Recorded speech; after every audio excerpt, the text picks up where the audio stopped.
What is up, and welcome to the latest episode of the TrepTECH podcast. I am your co-host, Scott Doucette, and I am here with the technologically inclined, the smarter than she should be, the newly christened digital messiah, Airial Renault. Airial, how you doing? What it do? What it do? How's that for an intro? I got to shout out to your husband, Gary, for giving me that fuel for my intro. G-Dub. He must have heard me struggling last time.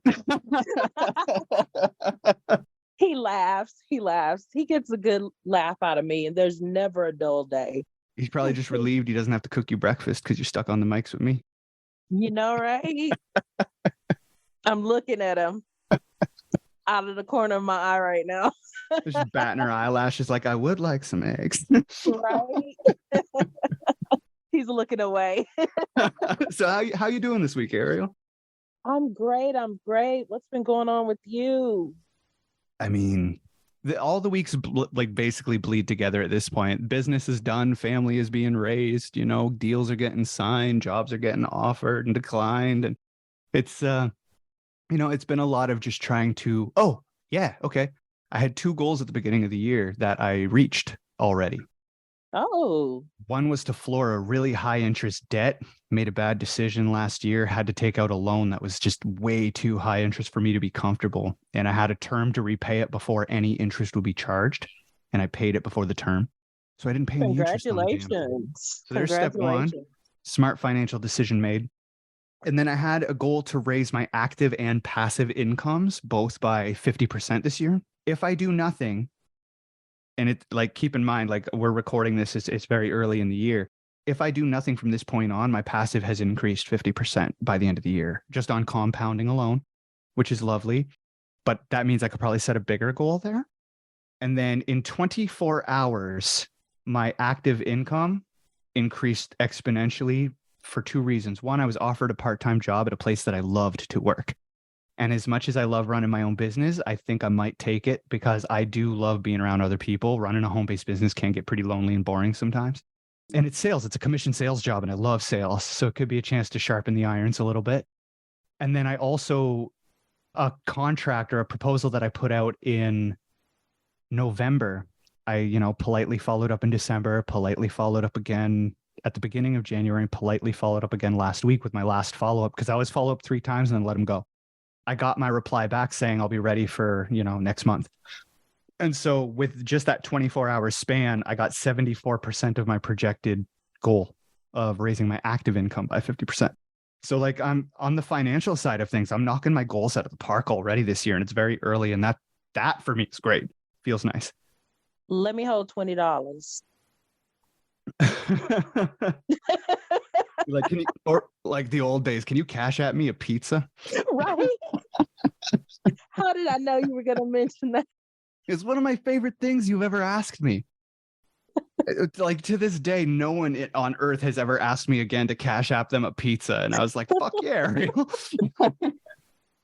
100%. How do I do that? That was special. That was so special. Since then, I've had someone cash app me a beer, though. Yeah.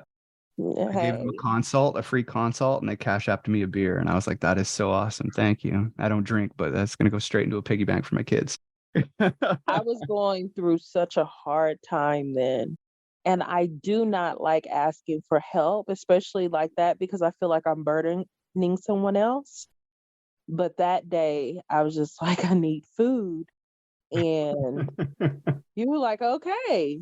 No problem. And, someone hit me up in my team chat yesterday and asked me, they're setting up their affiliate central for Amazon, and they were like, I need a sale in 90 days. So I went and bought some shit on their Amazon. I was like, whatever, it's not a big deal. Nice. I don't know, little things like that to me go a long way, and I enjoy that people have the balls to ask in the first place. That's always been a thing of mine is if you have the balls to ask, not necessarily who am I to say no, but I will honestly and truly evaluate my situation and see if it's within my power because you had the balls to ask me. I've always been like that.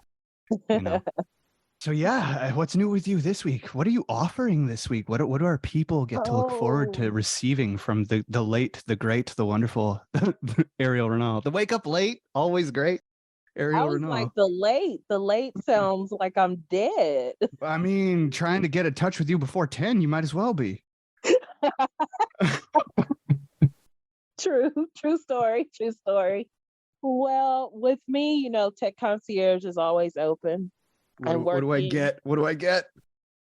What do you mean with Tech Concierge? Yeah. What can you do for me that I can't do for myself? Tech, which it seems like everybody hates and I love. So just tech. Point proven. You don't even need to articulate that any further. Like that just stabbed me. You're right. Ouch. I can't do tech. No, that was funny. I love that. No, it's true though. You do all the integrating for us. You make sure things communicate. You make sure we get paid. You make sure my affiliates make what they're meant to make. Like you do all of that weird stuff that I can't speak the language, you know? And the troubleshooting. I love working with WordPress. I love figuring out how to make things work. So yeah, tech. And so all that is included in Tech Concierge. Like basically people come to you, they pay the monthly retainer, and then they case by case basis, you customize something for them. Exactly. That's beautiful. That's beautiful. That's handy. That's got to be an easy model to sell. Can I just take an aside here and say that's got to be an easy model to sell?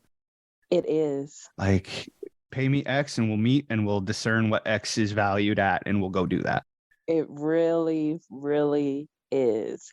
And I haven't like marketed per se, but it's more like when someone asks a question, I'm like, I can help you. And then when we get on the phone, they tell me all of their tech frustrations because, it's like a venting moment. And Of I'm like, course. I can help you with that. I can take that off your plate. You don't have to worry about that. And they're like, oh my God, yes, here, do it. You know what I'll say the real value is in with working with you though? It's not what you do, it's how you make me feel about what you're doing. Because like I hate tech. Tech frustrates me. But every time I get on the phone with you, I have so much fun and you're so positive and you have such a can-do attitude about it all that I almost look forward to tech problems because it means I get to call you. Aw. And so I'm about to break shit in my business just because we haven't spoken in a while. Like, yes, something's broken. I'm like, oh no, suddenly my affiliates aren't getting paid. Ariel, help me. And there's always a conversation as I'm like fixing whatever I'm fixing. Yeah, like it's fun just to get on because like I'm a serious entrepreneur. People get on the phone with me and I'm very like, let's get to the point, let's get to it. I'll make sure you're taken care of. You're in good hands. And it's like got no personality. And I'm the silly one. Yeah. So I could appreciate that for sure. So and no, it's cool because you do things very similarly to what we do. We don't necessarily have a set retainer. We're on a budget by budget basis, because some people they want to do one show a month, some people want to do 12 shows a month. And so we literally tell people like, what's your budget? And then we'll come up with like a good, better, best for the budget. We'll come up with 3 combinations of like, you want 2 episodes a month with show notes, or would you rather like 3 episodes a month and no show notes? So we'll kind of put together some customized budgetary stuff for them and say like, this is what you can spend, this is what we'll give you for that. And we Yeah. get on the phone, we decide, and then next thing you know, people, their podcasts are coming out a month from now. With all of those details crossed. But I don't know. I love your model. It's just like, this is what I cost. What that gets you is up to you. Well, what does it look like? What do you need? How often do you need it? We'll create something. And I've always just appreciated that kind of a model. So I'm glad you have one because it keeps things simple for the customer. And it gives you such a broad playing field as someone who's very good at a lot of skills. You can fit so many things into that customization. Yeah. And I'm going to adjust my tiers for the Tech Concierge because I would love to offer podcasting and your services, of course. Oh, we'll back you up. Yeah. And, have that. And the reason why I do that is because I know it's frustrating as hell to try to find different people to do different things. So somebody to do this workbook, somebody to do the website, somebody to do integration, somebody to design something. I know that's frustrating for people because, they're trying to work their business, but, they're inundated with all this behind the scenes stuff. And because I know enough about a little bit of everything to be able to pick out the quality people and build like my own team that backs me up. And so, like we talked in the earlier episode about, I'm project management is pretty much what I do, and quality assurance. So just instead of them having to worry about finding the different service providers to help them with all the behind the scenes and all the tech, they come to me, the concierge, and that's exactly what a concierge is, like by definition. They come to me as the concierge and I figure all of that out. And that's like very important to me because I hate seeing solopreneurs frustrated, especially frustrated with stuff that I love to do. So, and that's something I've learned. If you don't like to do it, outsource it, let somebody else do it. And that, makes everyone fruitful. Yep. And I honestly, the only thing I learned is from Dr. Dre, what's your budget? Give me half of it. I'll take half and I'll give you something you can use. The other half is marketing. But you know what that brings me into is, let's talk about DIY, do it yourself versus done for you. Oh, that's a good Because one. usually do it yourself is the more budget friendly version Mhm. than done for you. But the Yeah. done for you don't have to worry about things, because both of us have done for you services, definitely. Yeah, I honestly have a lot better luck with the done for you because I find the personality that gets into podcasting, usually if they're getting in as a host, they're not interested in the tech. If they just want to be the personality, they don't geek out on the audio quite like I do, you know? I see audio differently than most people, where audio for me is a sphere. I see, depth, I see range, I see bass, I see treble, I see panned left, panned right. I see volume, whisper, like pops, clicks. I can tell you what an ah looks like. So most people aren't going to want to do that. So they love our done for you stuff because it's just they get on the mic to be personality, not necessarily to be specialists in audio quality. So can we talk about that actually? Can we talk about, just in your experience, who are the people that tend to need done for you versus who are the people who do it themselves? Like what have you noticed any trends or differences between the two personality types of the two people that hire you? Ooh, good question. Usually the people who come to me, they've been doing it themselves and they're like so frustrated that by the time we cross paths, they're like, yes, please do it for me. I believe that because that was when I found you. Yeah. Yeah. Yeah. So that's my biggest. Oh, I need to put that as a description of my ideal client. Done What with about that? everything. Just finished Yeah, with life. because they've been doing it themselves so long. And usually people do it themselves, especially when they're starting and they're worried about budget and stuff. And that's totally understandable because I'm all about bootstrapping a business. And so they're, trying to look into the budget and work with that. Yeah. But then with the frustration, it's like, hey, you don't have to do this yourself. And the concierge is reasonable, comparatively speaking.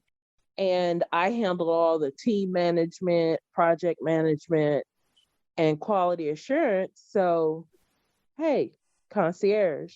And Yeah. Yeah. people have asked me, like, why don't you charge more? And I'm like, the price point that it's set now just feels right. If this were a membership site instead of a done for you service, if it, the retainer you have it at would be ridiculous for a membership site, right?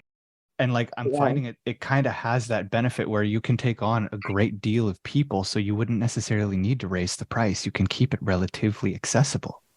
Yeah. And that's the big thing. I want it accessible because I know, prices can get outrageous.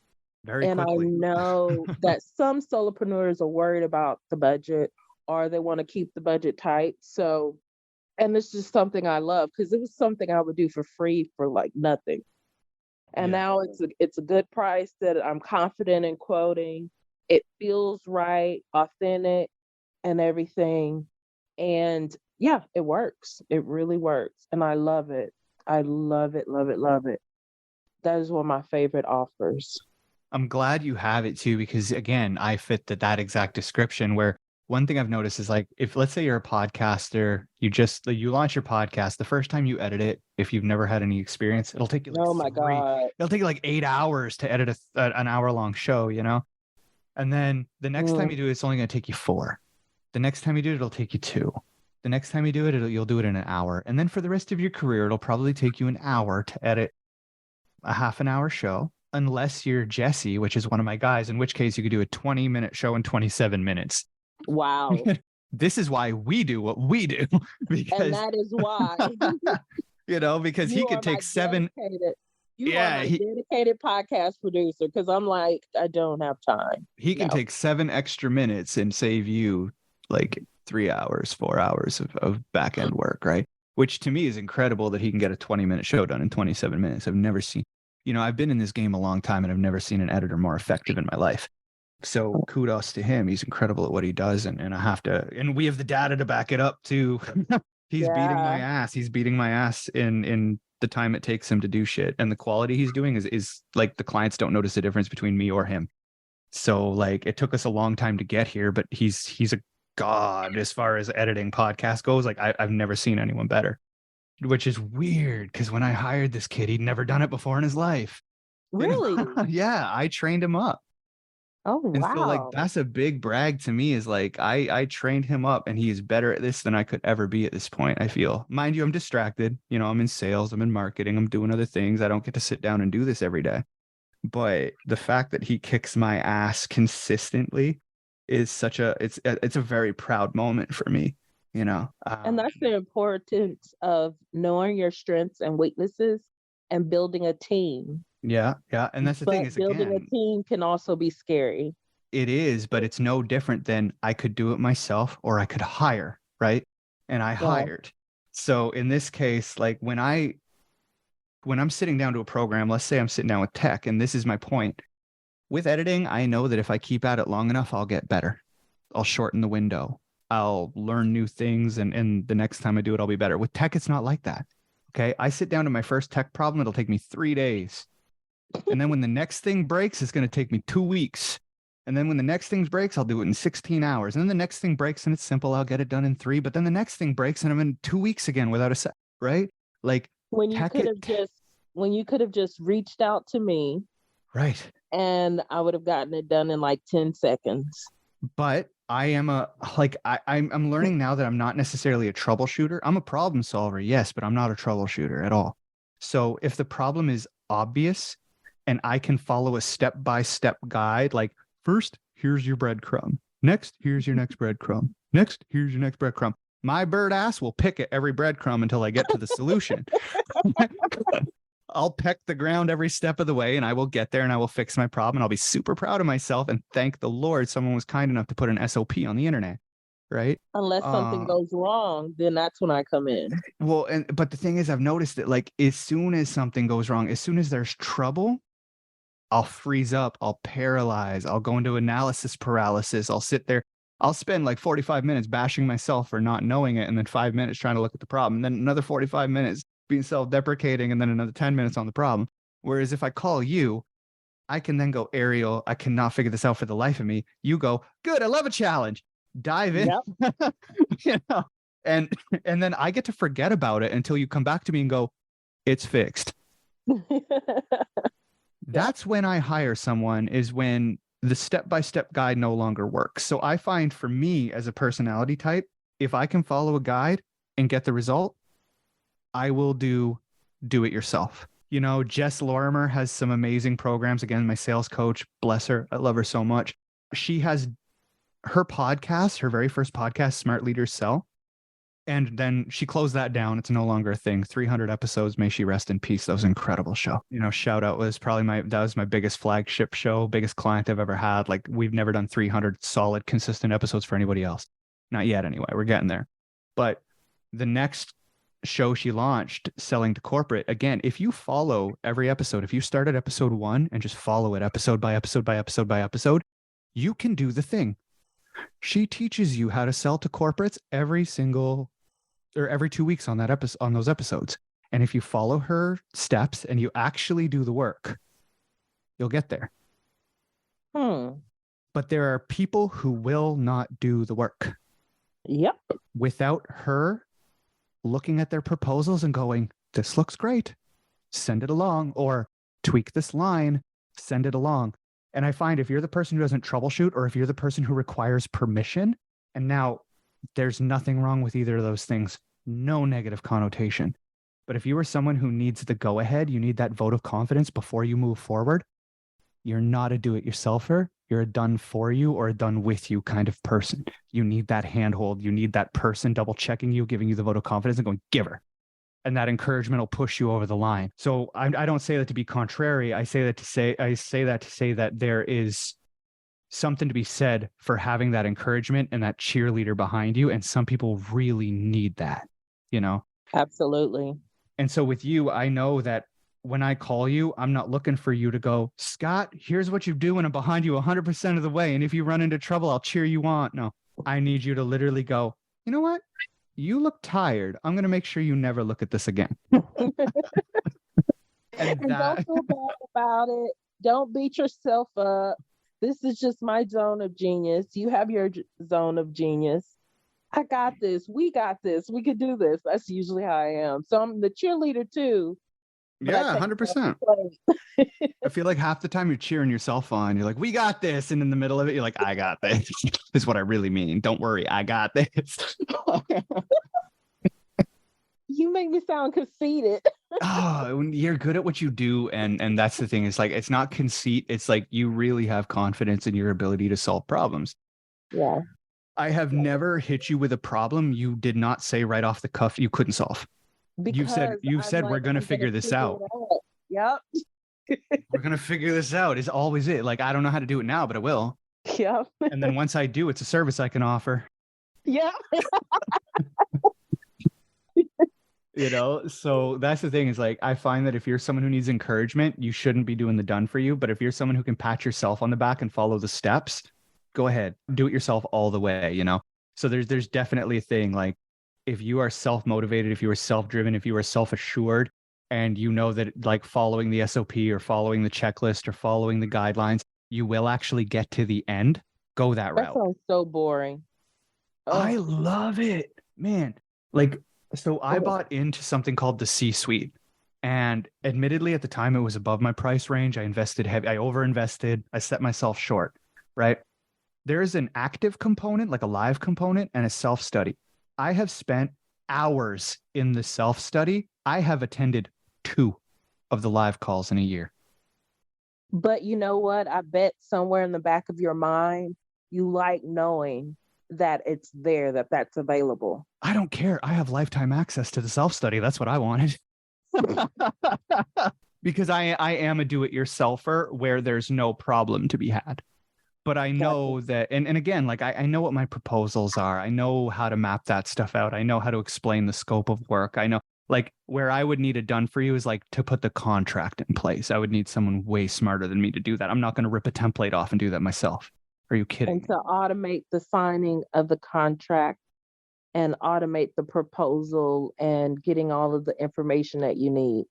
Well, yeah, when it comes time to, when I'm at the point where I'm like, okay, I know, because my sales process is entirely manual. Yeah, you know? No. But if I understand that 7 days from now, I want to send a follow-up, and then 7 days after that, I want to send my second follow-up. 7 days after that, I want to send my last follow-up, and then I want to disengage. I call you and you make that happen so that when I send my first email, I don't have to worry about it anymore. Instead of setting reminders on my phone to keep sending these emails, right? You are so bullheaded because it's like you don't ask me to do it because you want to be stubborn and do the exact opposite. You're like, no, just a Google Doc. I mean, and it works. It works. So I just love how we clown each other because what you do works. Yeah, I mean, would I be crazy? But how much of this is me just, and I have to use corporate jargon here, how much is this just me doing it the way I've always done it? How much of this is me not seeing the value, not seeing the forest from the trees, not knowing what I would do with those extra 10 minutes of sending those emails? Ooh. You know what I mean? How much of this is me not actually sitting down and evaluating, where am I losing time by doing this myself? Where am I losing money by doing this myself? Because I bet you anything, if I put enough of those email writing sessions together, that's a sales call I missed. Yep. Time wise, do you know what I mean? So, like, And how it much of this probably, and you probably would have made more money on the sales call than you, paid you? than, Yeah, according to the tech right, that, concierge. yeah, yeah. So it's like, it's really like I hired a housekeeping service and they come out every week and I love it. And it's like, I'm just going to put it out there, $75 a week for, what I have them do and the size of my place. And that is the best $75 ever spent. Yeah. And it frees up so much of my time because it's equivalent to like 3 hours of work because they bring out a team and that's 3 hours of work I don't have to do. And that is all I need to do is get one client. Yeah, absolutely. One client covers the entire month and then you have coffee money left over.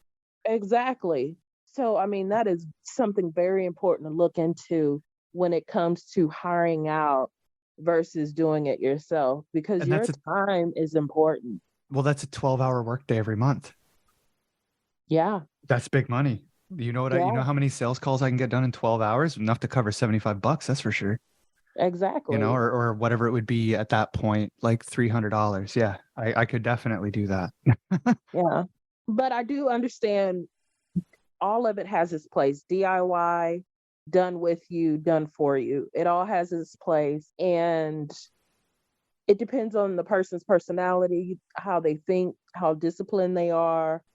I mean, there's a lot of different factors, but if we could put it simply, since you're the one that's good at simplifying a message, how would you say to distinguish whether or not whoever's listening to this, they can know if they should do done for you, done with you, or do it yourself?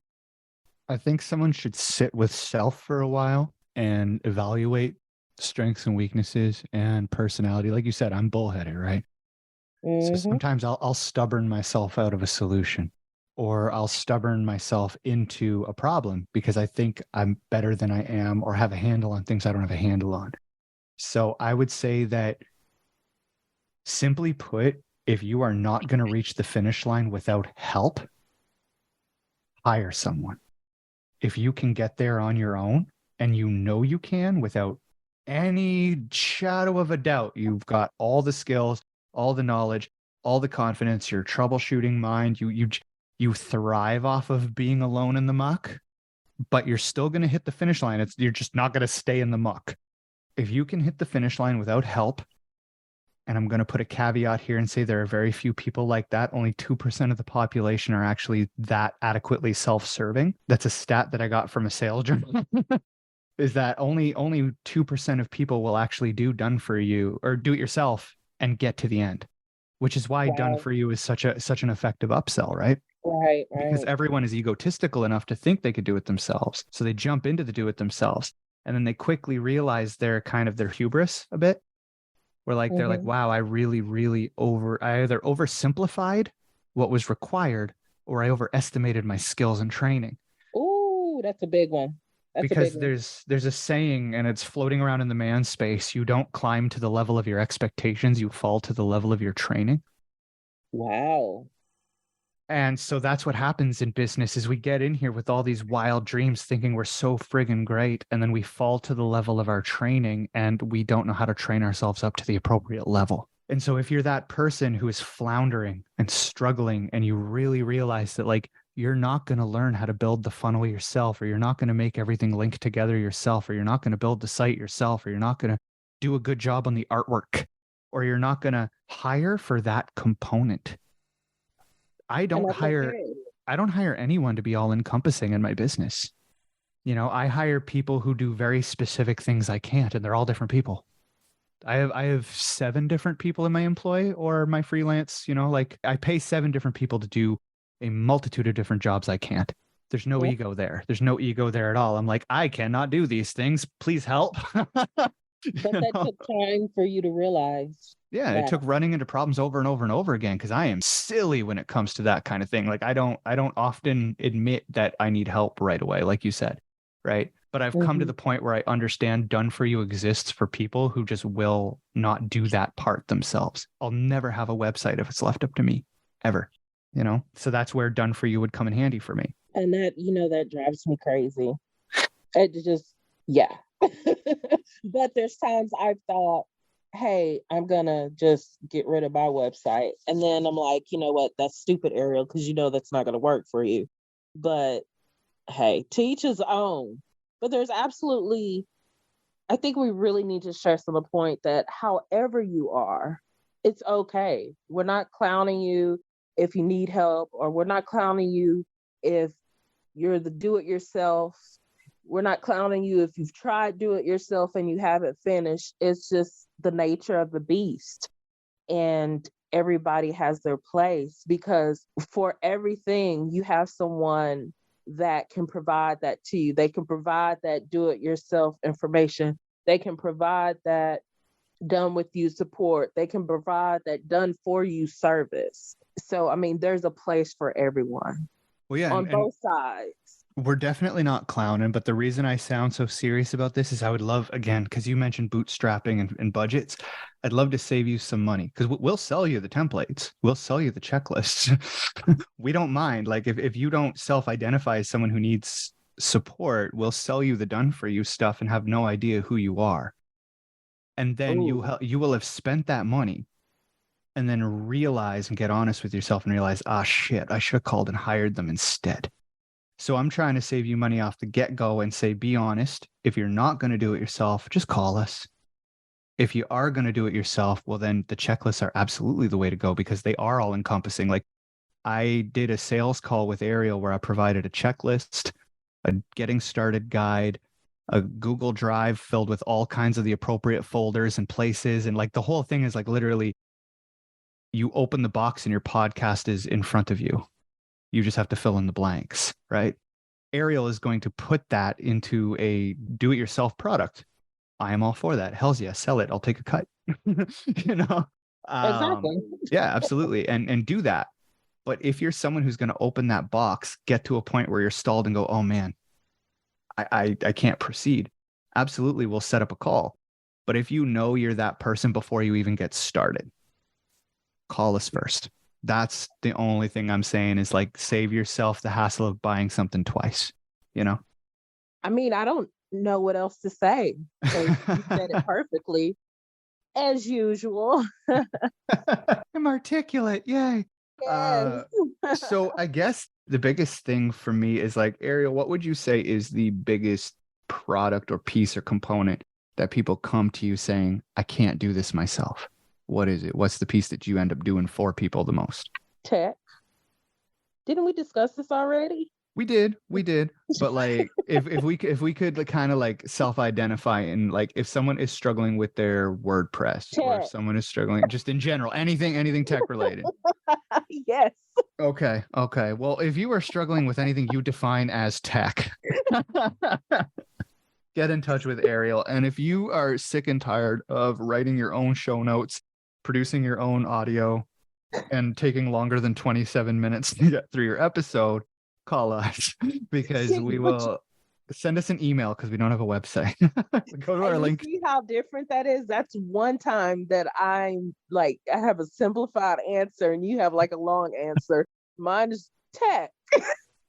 It's just tech. Yeah. Well, I mean, I could say podcasts, but what part, right? What part? So for me, it's very much if you are just tired of sitting down at your desk, mulling over audio, writing the show notes, uploading, scheduling, et cetera, like we got you. We got you covered. We're good at this. So if you And if want, you need help with tech, I got you. and she's good at it. She's very good at it. She has bailed me out of so many sleepless nights. It's unreal. So if you need Airial's help, click the link in the show notes. It will bring you to probably everything she owns: social media handles, websites, calendars, what she's up to next, what she hasn't thought of yet. 6 different brands. You will have it all below in the show notes. And if you're probably best off sending me an email.